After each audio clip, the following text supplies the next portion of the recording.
Housing remains on the top hierarchy of man's needs. You hear people say, if I have my personal house, half or even a large percentage of my problems are over. Not just individuals. Like I mentioned yesterday, if you need to jumpstart the economy of any nation, amongst other things, give the housing subsector a boost. And that is because of the economic activities that surrounds just one single house production.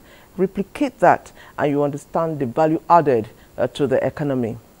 It is always so sad and heart-wrenching when someone is duped or scammed in the bid to get a personal roof over their heads. We all agree that housing involves a huge outlay of capital, so when that happens, it's a monumental loss. The conversation started yesterday here with Mr. Francis Okumagba and town planner Lami Ayuba. I'm sure Tema is waiting to tell you more about that conversation, but one thing we said is this: you must be careful. Let me tell you 3 things you need to do to ensure that you're not scammed. Number 1, due diligence. Number 2, due diligence. Number 3, due diligence. I'm sure you understand exactly what I'm talking about. And like I always say, always deal with the professionals if you want to do any business around the built environment. It is your favorite weekend show, Weekend Deal, coming to you from the network service of the NTA. Thank you so much for joining us and joining the conversation yesterday. Let's do it again today. My name is Patience Eloy Abba. The beautiful Thelma in red is standing by. Thelma! Wow, fantastic, Patience. Wonderful. And that great experience beckons for you and us here today as we talk about things that matter the most to us. They say the 3 basic things that we need that can qualify, quantify, and enable a human. And Nigeria is no different, that they are food, housing, and clothing. That's what we're talking about, the proliferation of real estate people. What did we call them yesterday? Real estate developers. That's fantastic. And we had Mr. Kumaba saying that there are no real estate developers in Nigeria. In spite of all the effort that town planner Lami Ayuba put into the discourse, it was with great reluctance that he concluded that, okay, there just might be a few. He talked about automation. He said our systems should be automated, and that removes middlemen and agents who are unnecessary and have become a clog in the wheel of progress and development for Nigerians. Town planner Lami Ayuba talked about policies and more policies. And because we have evolved, our country is more sophisticated, living with people who have progress and development on their minds. She talked about revamping, re-energizing, and refreshing the policies. Without you, there will be no us. Please join in the conversation today. This is something that matters to each and every patriot who is a great and much loved Nigerian, especially from the Weekend Deal family. Welcome to our show today. My name is Thelma Obaze. Be there for us and with us as we take you to Justin for the morning news. When he's done, he'll be right back and you can spend all the time you want with us, talking about 2 fantastic hours. Weekend Deal. Welcome back. If you're just joining us, it is Weekend Deal coming to you from the network service of the NTA. Like we always say on this show, if it is important to you, we will deal. That's what we deal with. Things that are important to you. Housing is key. And that's why this weekend our focus has been on the housing subsector, and we narrowed it down to the estate developers, the proliferation of estate developers in Nigeria. To start this conversation, Francis once again has put together this amazing backgrounder. Let's watch. The proliferation of estate developers in Nigeria has emerged as a prominent phenomenon in recent years, reflecting the country's dynamic urbanization and growing demand for housing and commercial spaces. In the recent time, due to lack of regulation, the business of real estate development has now been taken over by criminals, quack, fake people who don't even have office of their own. They go around with flyers, putting it on social media, some on billboard, because there's nobody regulating it. So, proliferation of estate developers is not helping our system. Instead, it's making our people to be duped, both those in Nigeria and those outside the country. The social consequences of unchecked estate development in Nigeria are profound and multifaceted. One pressing issue is the widespread displacement of communities due to government interventions in unplanned and unlicensed estates. What is leading to unplanned settlements is number one, when people are disobedient to the rules of the game. Just last week, we read in the newspaper the confession by the Lagos State Commissioner for Physical Planning that 80% of the houses along Lekki houses do not have building approval. Some of those people are not building those houses without the knowledge of anybody in that ministry. We keep asking questions. You demolish an estate along Airport Road. You allow the estate, the building to have been completed. Where were you when they were doing foundation? Where were you when they were getting to the lintel? Don't you know it will lead to economic waste and the waste of the natural, even national resources? The concept of certificate of occupancy, CFO, plays an important role in property ownership in Nigeria. However, the process of acquiring a CFO can be cumbersome, hindering efficient land administration and inhibiting investment in real estate. You can't use a land that doesn't have CFO, a title, to run a mortgage loan. That's one of the challenges facing the mortgage sector in Nigeria. Majority of the land don't have what? Title. No CFO. I've seen some people using RFO to go and do, I don't know why they are doing that, and I don't know who's approving it. But what the law says is CFO. Because they use that land to confirm that you are the owner. And they can collect it from you to borrow you money. And that's the significance of that CFO. The plight of unsuspecting investors who deposit funds for whom they never receive exemplifies the harsh realities of fraudulent practices in estate development. For the ordinary Nigerian who want to own a house, stage one, check your balance. How much do you have? The rule says you cannot spend more than 30% of your income on housing, either for rent or to pay your mortgage. You can't be telling me you want to own a house when you don't have a job. Stage two, can 30% of that money pay for a mortgage, assuming you are giving a house or 30 million, and they say you are going to pay for 10 years? Can you afford 30%? When you have yes to this answer, then you can now make an attempt. Which area do I want to own a house? When you now make up your mind as to where you want it, then you make a step to look for who are the developers around the houses that you can engage. So it is not more a journey you can embark on without either a lawyer or a town planner or an estate surveyor who can guide you right. You can even ask for the survey plan to be sure that what he's talking about, that you want to build, you want to build 3-bedroom residential, to be sure that that area is meant for that. You go to yourself to the geographical information, the land geographical information system, to confirm if that land exists in the name that is written on that document. You have to wait. You don't part away with your money. Just like that. Never from seeing the paper. You must see the land. Apart from seeing the land, you must be sure they have office.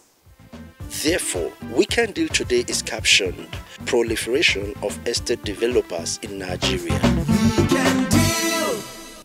Yesterday on Weekend Deal, when we began our conversation, we had the privilege to welcome town planner Lamia Yuba and business and economic strategist Mr. Francis Okumagba. We spoke expansively. They had their thoughts, which they shared as best as they could. They also preferred solutions. Today, let's call this one Phase 2. This time, we have big guns in the house. We will meet, greet, and welcome the chairman, Real Estate Developers Association of Nigeria. He is Dr. Kora Anthony Ehikioya. We'll get to see his profile, and then you'll see him live in our studios.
Sir, you're welcome to the studios of NTA. Thank you very much for having me this morning. You're most welcome. Okay, our second guest is also a key player in the housing subsector. He is a registered quantity surveyor and member Association of City Managers in Nigeria. He is Inuwa Umar Yandagi. Let's again see him virtually.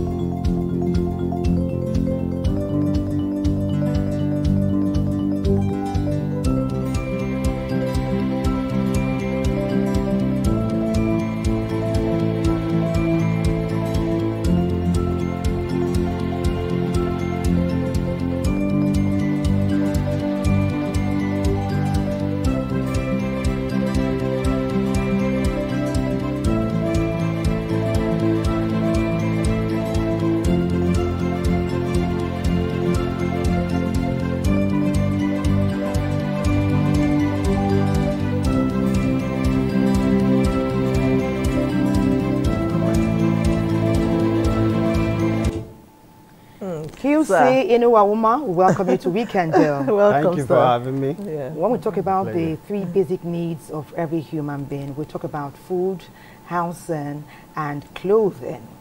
And when we meet people like you, we know that you are at the forefront of enabling humans, particularly on the continent and in the country, to get better housing where they can be comfortable with their family and their loved ones. Now, we also hear that Nigeria has a housing deficit. But we know that plans have been ongoing to tackle it. Are we going about it the right way, would you say? Are there bottlenecks? Are there challenges? Why are we where we are till now? 60 years, 60-something years after Nigeria became independent. I'm waiting for your response. All right. Yeah. Thank you very much for this. Actually, Nigeria has a bigger issue when it comes to housing development, because there are a lot of housing deficit faced by Nigerians. Government on its own side have done a lot, even though they are not seen to do much in providing housing. There are a lot of bottlenecks, you know, here and there in providing this housing. What are these bottlenecks we are talking about? You know, there are issue of funding, and there are also issue of proper planning, and also there are issues from even the real estate developers. There are challenges here and there that government need to sit down and bring in all these institutes that are into the construction industry, you know, to put heads together and find a lasting solution to these challenges. Now, we have the Engineers Association, we have the Quantity Surveyors Registration Board, we have the Nigerian Institute of Quantity Surveyors, we have the Town Planners, we have also the Builders Association. Architects. You know, they need to synergize. There should be, yes, real estate developers are there on one side. You know, they are private real estate developers. Yes. Now, if these people then come and synergize, you know, to provide these houses, if you look at it, everybody has his own peculiar challenges. Sure. People will tell you, like the real estate developers have their own issues. You know, probably the government is not doing well in providing the lands for them. And also, the government is not seen to provide the necessary infrastructures for them so that they will be able to provide these houses. Government on his own side, if you look at it during President Olusegun Obasanjo, he brought these rules of selling the government houses. Yeah. The government houses were sold because of lack of maintenance. True.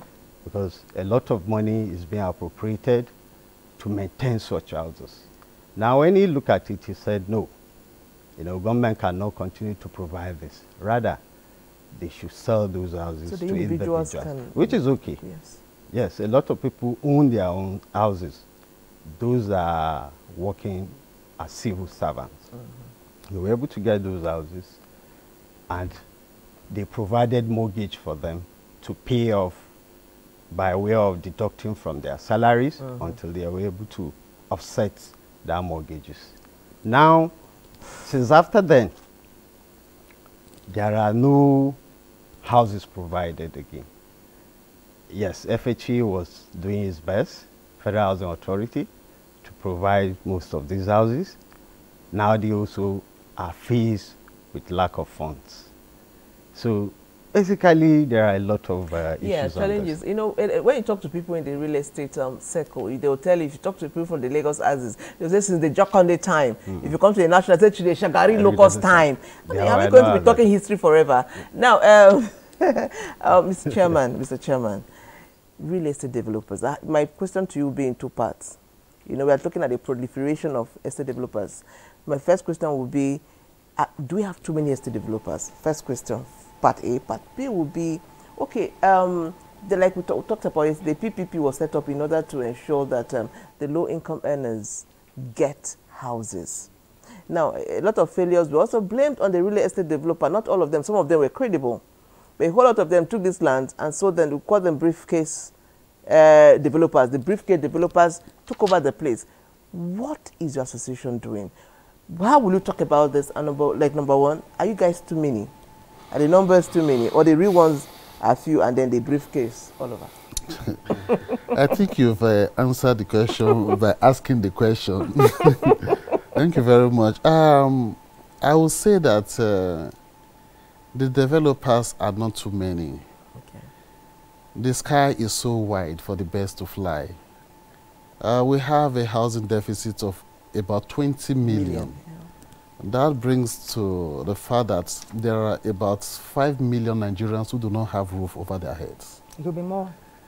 And that's a very, very serious matter. So In order to bridge that gap, I will actually say we don't even have enough estate developers. Let's not zero it down just to Abuja, because Abuja is not just Nigeria. Yes, there are a lot of nationwide. It's nationwide. So it's important that we look at it holistically. Because that I stay in Abuja does not stop me from developing in my own state. Yes. So we don't actually have enough developers to meet 20 million houses, because to produce about 15,000 units of houses, you will need an average of about 80 developers. You will need an genuine and credible developers. In order to produce 15,000 units of houses, you will need at least 80 developers, and that will be going into about over 200 billion naira.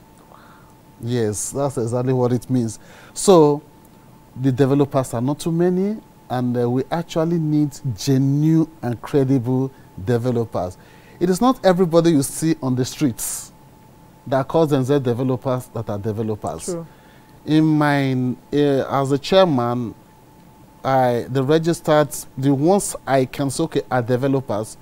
We are actually not more than about 90 in Abuja. Registered one. But what about nationwide? Well, I'm just nationwide. I can't say now, but for Abuja, I'll say okay. The developers that I can beat my chest and say they are developers are not actually more than 90, because there are people who come to register and hold that certificate for a different purpose entirely. They just hold that certificate for a different purpose because they want to do things that are not in line with the association and with government motive of providing houses. So such people, they come out to tell you that developers, but I can tell you without fear of contradiction that they are not developers. They are not our members. So people go around and say they are developed. That somebody even have a place, is building a house, does not qualify the person as a developer, because people just come under the umbrella, oh, I'm a developer. If I call for a meeting today of real estate developers, I can assure you that I won't have up to 70 people attending the meeting. Because okay, but you are coordinating nationwide. Yeah, we're coordinating nationwide. We're coordination. I'm talking about Abuja now because I'm FCT chapter chairman. Okay, FCT. Yes, okay, FCT chapter chairman. So with that, you notice that there are a whole lot of things that are happening that we really need to put together in order to say, okay, we are on the right direction. You talk about your second question. The PPP thing. thing. Why it failed? Why kind of it didn't make the Has mark? it failed? No, it didn't make the mark. No, let's look at it this way. Okay. Let's look at it this way. The first generation of real estate developers ended 2002. Okay. The second generation started in 2002 and gave birth to the third generation, which some of us belong to. Okay. The second generation was actually the PPP generation. Okay. Which started, the second generation was actually the PPP generation, which during the reign of Engineer Abagana as the Minister of FCT, lands were given to developers free of charge. You had 25 hectares, 50 hectares, 100 hectares, 200 hectares, 400 hectares, depending on the capacity of the developer. Yes, there were some briefcase developers at that particular time. There were some very genuine ones. And at that particular time, you discover that is when the real estate was begin to come into light. People begin to understand what Redan is, because Redan was formed in 2002. Okay. And the first president was Alhaji Lateef Jakonde, the former governor of Lagos State, was the first national president of Redan. And then you have very eminent Nigerians as members of the board of trustees, some of them traditional rulers and all that. And then we began to push. Somewhere along the line, we actually missed the point. Like you rightly said, some people who did not understand the basic principles of real estate, who didn't understand what to do, started cutting this land and selling it. Incidentally, I am as a person, I went into this whole thing in 2003. not as a developer, but as a staff in a real estate firm. So I understand it very, very well. The company I worked with followed the rules. They never sold land for a single day. I know the estate that started the sales of land in FCT. I know, I won't mention him today. Okay, but bring us to, let's move a bit swiftly, please. The sale of those lands, what did it cost us? What was the consequence?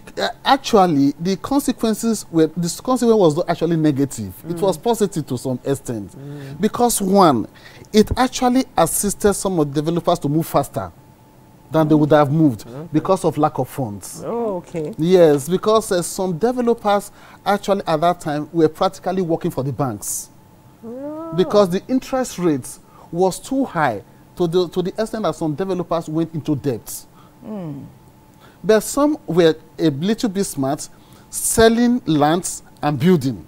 So by selling, they were able to move faster and meet because what the document that was given to them was the development lease agreement, which was 3 years and renewable for another 6 months.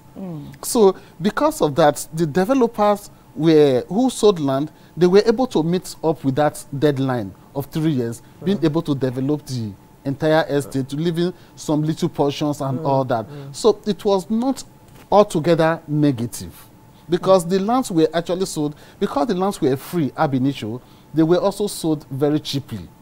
You could have some people buy land at that time for 1 million naira. And they build their houses for 3 million naira, 4 million naira. I bought one of those houses. I bought a 3-bedroom flat, which I bought at 4,950,000. At that time? Yes. Okay. At 4,950,000. Some of 2 bedrooms were selling for 3 million, 2.5 million naira, completed houses. Okay. Because the lands were free. Okay. Oh, so that is one of the... How do we go back there? But amidst all of that, we have a deficit at this time. Yes. We need to take another feature. Okay. When we come back, we'll continue our conversation. Because the main thrust is, let's begin to prefer solutions, workable, actionable solutions that Nigerians can key in. Because they are listening to the good old days, the thing is stinging them more. Because many people could not key in then. And there are the people who are now, you know, facing immense housing challenges. When we come back, let's begin to prefer how people can make inroad and sustain themselves and their families. But in the meantime, Wantan has been working the whole week, and he's been looking at the rise of empty estates in Nigeria. Do you know how painful it can be to see big houses empty, estates empty? They've been built, some of them are even fully furnished, and you are seeking a place to put your family, and you are facing immense challenges that limit you. Meanwhile, they are empty houses. But Wantana, please tell us what you found.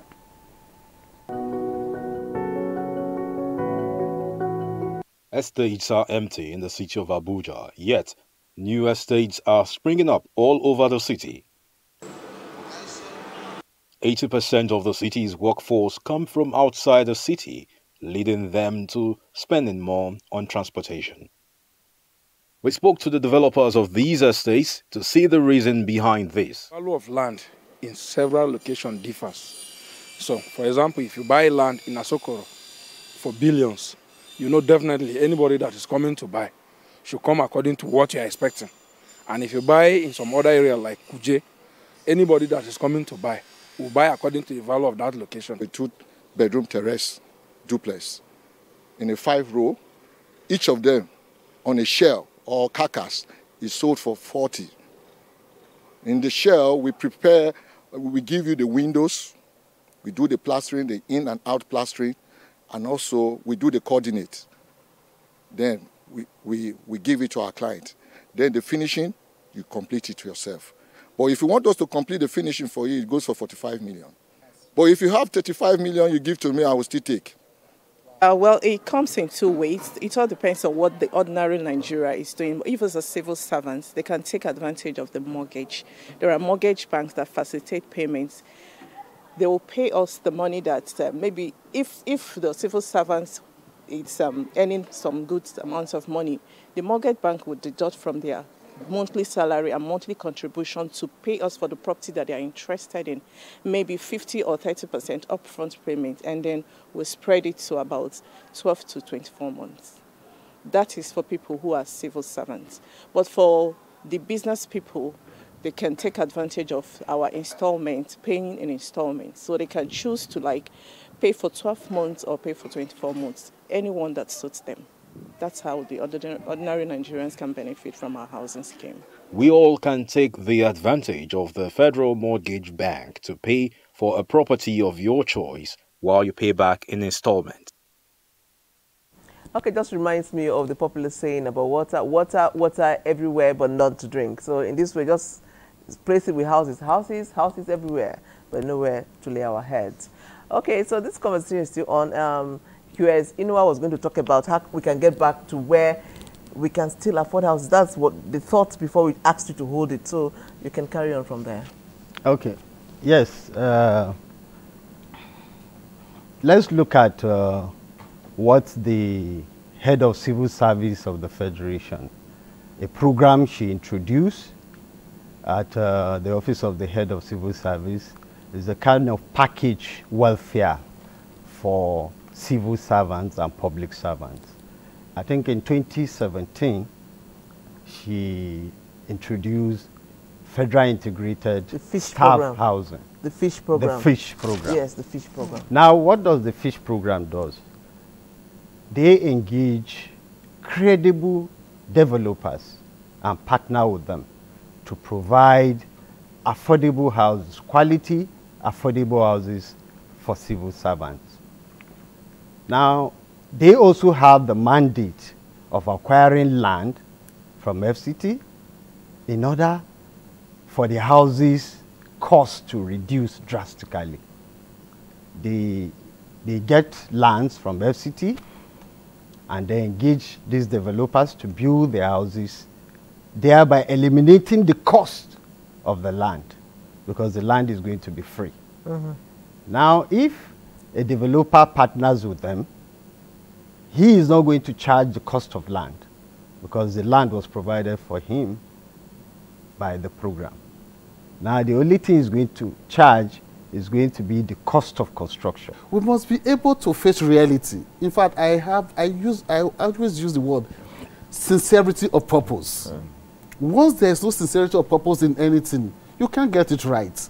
Now, the houses are expected to be provided, and people who earn salary are expected to access mortgage because they are contributor to the National Housing Fund. Yes. This money is deducted from their salary every month. It's not as if the money they are taking is enough because it's just like the health insurance and the rest of them. So it's the collectivity that brings about the whole. Yes. That's what actually happened. Now, people apply for mortgage through a PNB. That's the primary mortgage bank.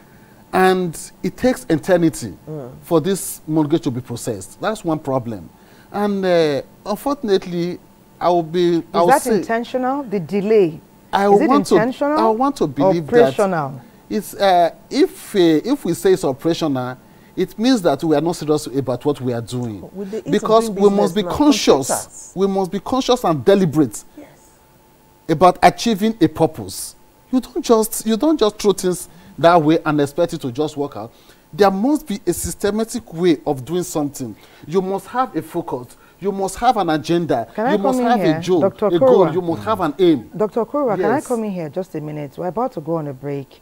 Can I come in here, if you permit me? You know, we may not know the how and the when of the challenges. We know that there are challenges. What we hope to garner from both today, who are experts in this industry, are workable solutions. Yes.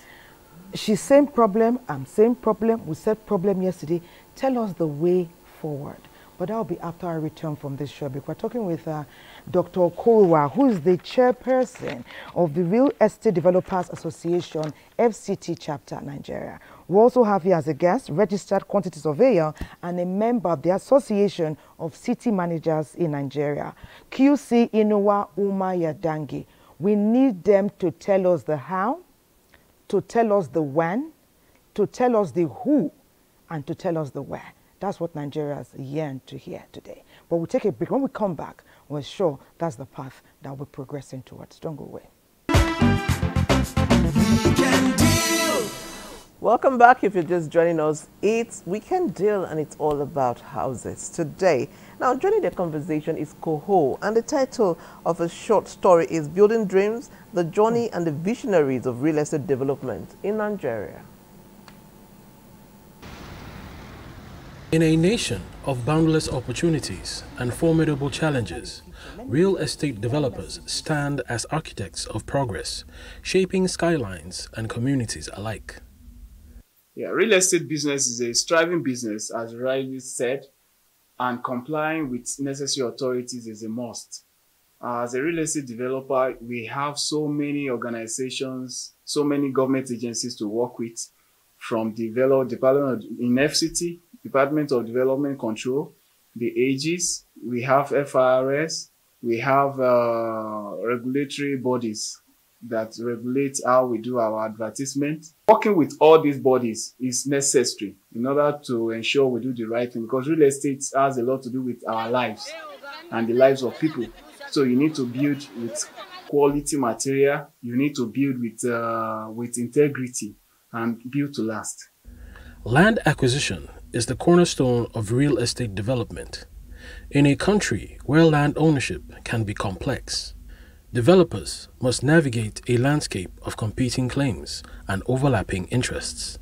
We acquire land in two places for our project. The first one is buying the land, buying outright from the owner. The second one is a joint venture, which is mostly that's what developers do nowadays. Joint venture is whereby you have your land, then I the developer, I have the resources to come into that land and develop. However, there are a lot of issues with that too, because you have to come in an agreement how the land is going to develop, what is going to be built there, then what's the sharing formula. So all that is a lot of legal effect into that. So those are the two ways we as developers get land: joint venture or buying outright. Financing is a major challenge in real estate, because real estate is capital intensive. Before you buy the land, before you do infrastructure, before you do construction, before you pay for approval and everything, it requires a lot of money. But what we normally advise developers is to take advantage of the financial institutions and corporate investors that can help them whenever their project is about to get hooked. We have a Federal Mortgage Bank of Nigeria that help developers and subscribers that have mortgage contributions. And through the PMIs, the primary mortgage institutions, a lot of people have accessed loan, even though the number of people that need those home loan, that need mortgage loan, they are more than what the resources can take care of. But in their own capacity, they are trying their best to give loans. It's one of our side. We started construction 2022. By that time, price of cement, for example, is the most used material. Cement was 4,700 to 5,000 naira per bag. The price of things, let's say cement now, it was going for 10,000 naira. This is like over 100% increment. You understand? Now, there's no way you as a developer can go to your client that has paid 100% and tell you, see the inflation and the price of things has increased, you have to increase money. For your reputation as a company, doing that will jeopardize that. So now what we do is we deliver our houses at semi-finished level, not fully finished. So you construct the outside, externally 100%, internally we'll give it to you, you take your time to do it yourself. In the dynamic world of real estate developments, challenges abound, but so do opportunities. Through vision, innovation, and collaboration, developers are building more than structures. They are building dreams, and their determination continues to transform our nation, one building at a time. Okay, yeah, very interesting, in-depth. You know, it is good that we look at the proliferation of real estate developers in Nigeria, but we'll not forget that there are offshoots. When we use the word proliferation, we're now having a negative slant. In other words, amidst the gamut of real estate developers, there's still a lack. In other words, what are real estate developers doing to promote development and growth such that Nigerians can fulfill the 3 basic needs that they're desirous of, which is food, clothing, and housing. And that's why our experts are here. Basically, we have asked government provide lands, just like you did in 2002. Exactly. We are going to juggle with what happened in 2002. It's not going to be exactly the same thing. It's going to be business between governments and developers. The developers are not asking for freebies. We're not saying give us land and go away. No, no, no. Let's not do that because it didn't work previously. Okay. So this is a working solution. Provide lands. Let the developer source for funds. The land that the government has provided, there will be a joint venture between government and the developer this time around. The joint venture is that the government will take a percentage of the houses provided. Assuming 15,000 houses are provided by members of my association, 25% of that is about 3,700 units of houses, which will go to government. Where ought you to go to make your complaints? Of course, the government, you still make your complaints to the government, because if the people are unable to access their mortgage, it automatically affects us. It means that the money we have been providing houses, we have been putting money there, the money is not coming back. So everybody cries out to the government again to say, look, this thing is not working because this person is not working. Now, we all know that every house begins with a dream. The day you make up your mind that I want to own my own home, that's where your dream starts. And the day you are given the key is when it becomes a reality. So this next contribution from Jennifer is taking us from dreams to reality.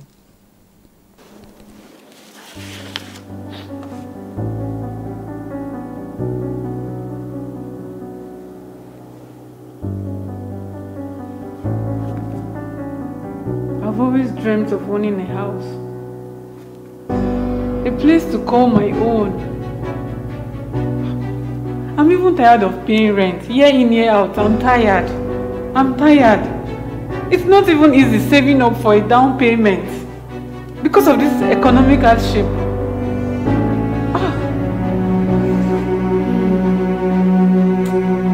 Boss, I think I'm ready for the next step. Yes.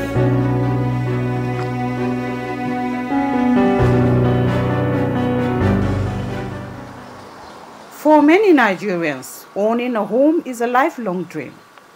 But how can this dream turn to reality when the journey to achieving it is often filled with challenges?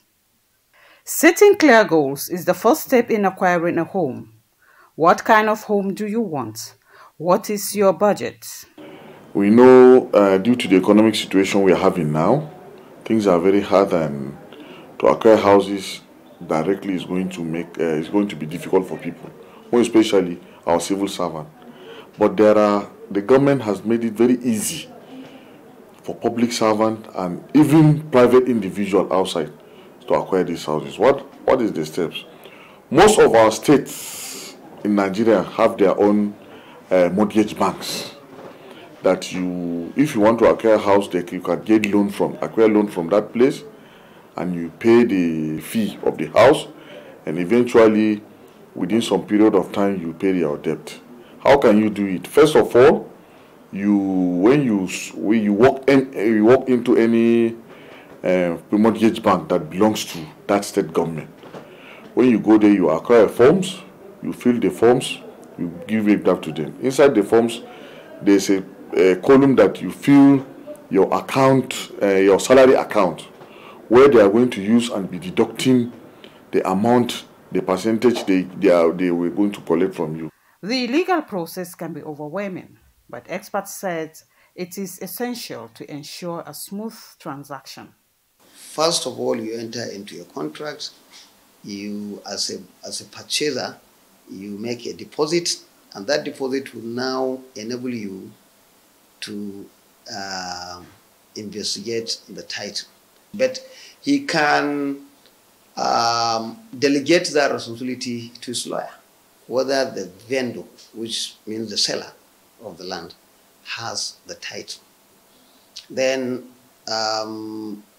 your investigation may reveal that the land is encumbered, or is free from encumbrance. So if it's a house, for example, at a particular point, you have to even involve a structural engineer. You are buying a building, a duplex, for example. You need to make sure that the structures are solid. So all that can be done at the contract period. Okay? Then when that is done and the title is good, the land is not defective in any way, you now balance up the money. Okay? After all the investigation, you now give balance to the vendor, that is the seller. You give the balance, you take your papers, then the process of conveyancing will now begin. And by conveyancing, we mean that transparent title from the vendor, that from the seller to the purchaser. Despite the challenges, many individuals and families have successfully acquired homes in Nigeria. As many Nigerians struggle to access decent housing, sustainable building practices, and affordable housing initiatives are essential for the future of Nigeria's housing industry. Sustainable building practices, it has to do with a client having to acquire a plot, then get the necessary qualified personnel that are involved in construction, not parks. But when you acquire property, you get the qualified personnel like the civil engineer and all of those involved. And then you now bring in a qualified engineer. I think at the end of the day, you don't have any issues. Real estate developers are not in the business of selling land. Yes. You are in the business of selling houses.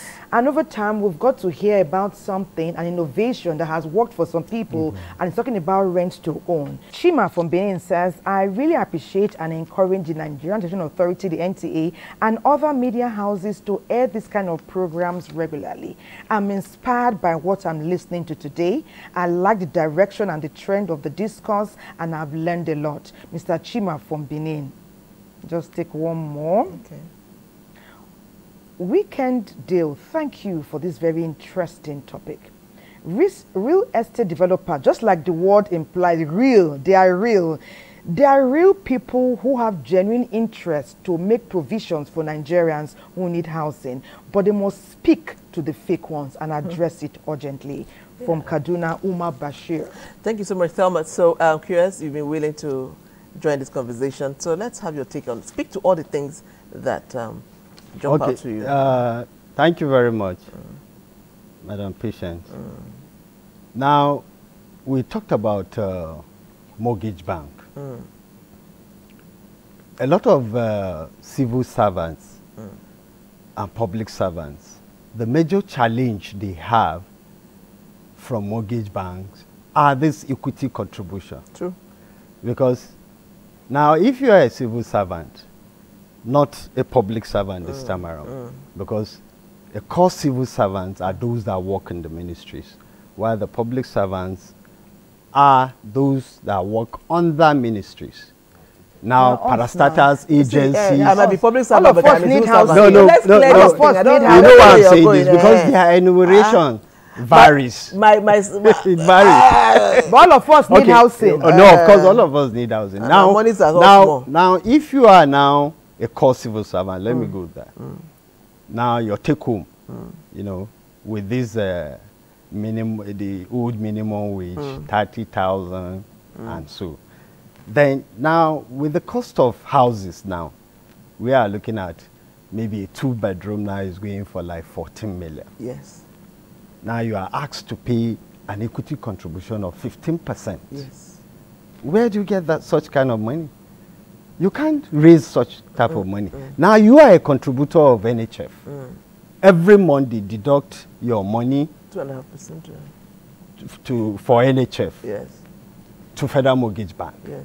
But you cannot access these houses. From the day you start your service till you retire, you couldn't get any mortgage. Like what Doctor just said, that he applied and he didn't even get any mortgage. Now, there are bottlenecks there. I remember the Federal Government Staff Housing Loan Board had similar issue. And to go away from that, what they did was, okay, if equity contribution is now the challenge, Why don't we remove that bottleneck?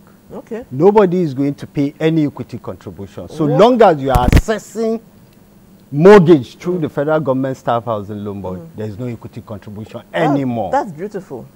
Now, what you only need to do is to present your pay slip. They look at what you have. What is your take home? Now, the house you are taking, how much is that house? For example, if you are taking a house of 10 million naira, now there is approved ceiling for each grade level. Okay. What each grade level is supposed to take. If you are on grade level, let's say grade level 2 to 5 or 6, what you can take is 4 million for mortgage. That means there is a specific type of house you are supposed to take. Yeah. You know, you don't go above your means. Now you are expected to take maybe 1 bedroom. Then if your grade level is 7 to 9 or 7 to 10, what you are supposed to take is 6 million. Now from 10 to 14, you are supposed to have 9 million or so. Then 17, all the directory cadre are supposed to take like 15 million. Now if someone is now taking a house above his approved ceiling, that means you have a shortfall to pay. That's your problem. That is your problem. You have to sort out that shortfall. Now to avoid that, I think what government need to do now is, why don't they come out? Laws are made for man. Yeah, not so for the why don't they come up with such law that, okay, henceforth, equity contribution should be abolished. I wish. Then, so that people can assess, these people contributing to NHF can also assess policy. Getting houses, get funds from federal mortgage bank. Okay, Hope Rising. Because all the houses are being gotten by most people that have higher pay. Because they can afford to pay those contributions. But a lot of junior level cadres cannot afford that because their take home is low. So are you going to push that idea? Now, there is also the issue of developers not engaging or not taking the right professionals that are going to be doing their bill of quantities. Because now if a developer is developing houses, and you are not seen to take a quantity surveyor. You know, quantity surveyors are experts, of course. The cost accountants of the building. Exactly. Yes. They are cost experts. Yes. They estimate the materials you are supposed to use. Yes. Now, I've seen funny developers that will come up with a bill of quantity that is not in line with that particular design. Either the quantities are wrong, the costing is wrong. So you can see now is a challenge because the cost, some of them cost these houses higher than what is supposed to be. Okay. But if the experts are there and they genuinely look at these buildings and they estimated it well, you will see that most of these prices we are hearing, this one is 15 million, this one is 17 million. It might not be it's not genuine. Yes, but it's genuine. Up to you now. No, it's up to you and your members. If you allow them do it, what he's saying is that they don't give them the job. They don't give. What I'm saying is they need to provide more enlightenment. Let me tell you something. So people know. We need to go on a break, sir. We must take a break now. Our last and final break. Don't go away. We'll be right back. Stay with us. We thank you for the message you've been able to send. We can't take them all, but we appreciate them. We need our guests now to share their final thoughts with Nigerians, Africans, and indeed the world. Housing, proliferation of real estate developers. Yes, like I said, when you say proliferation, it's connotes negativity. And I think the reason why we are talking about proliferation is because we see a whole lot of development going on everywhere and people don't have houses. And that's why we see it that way. We're supposed to be actually providing houses. As presently, the real estate developers of Nigeria provides about 80% of the houses, for especially in the metropolitan cities in the country. So we actually, let's not look at proliferation. Let's look at providing enough houses. Let's look at having decent developers. Okay. Let's look at developers that has integrity. The developers who are ready to deliver, the developers who have the passion to provide houses for Nigerians. It should be a calling, not just a profession. It should be a calling. A call to service. Yeah, to service, because there are 3 basic needs of life. And we are taking the most important of it. Like I tell people, when you have a roof over your head, whether you eat or not, nobody knows. Yes. When you have a roof over your head, whether you are naked inside your house, is nobody's business. So it is important that the governments partner with developers genuinely, because we are proposing, we have made a proposal to government, we are making further proposals. Thank you. We are wrapping up. We have a short time. Your final thoughts, very short. Okay, thank you very much. Just like what Doctor said, governments, developers need to come together and then provide this enabling environment for people to be able to own houses. Thank you very much. Okay, so I mean, housing is the way to go, whether we like it or not. We all need roofs over our heads. But please, beg you, don't lose your hard-earned money. Do due diligence. And we're looking forward to a point where on our phones we can check. If you say you're a real estate developer, you'll be able to go to my phone, go to an app and see if you are there, and see a list of real estate developers. If you say you're a QS, Indeed. Yes, we need to do that. Automation is the way to go. Yes. And I should be able to check an estate if it's real from my phone. I mean, we need to refresh our policies when necessary. On the website as we speak. Okay, good one. So you're moving there. Yeah, but you still come back to us to say, oh, I've seen this person. Yes. Can I deal with this Can person? Okay, we need to go now. We want to thank you very much. This is how we sign up. No, we hold are hands. you sure we hold? He holds hands. We need to be careful here. Okay, okay. Okay, Patience says she ain't gonna hold hands. I'm not sure if... Maybe I chop knuckle with you. No, let me chop knuckle with him. Okay, let's do the chop knuckle thing. We can leave the knuckles chopping as we go. Thank you, Nigeria. God bless us all. Hope renewed.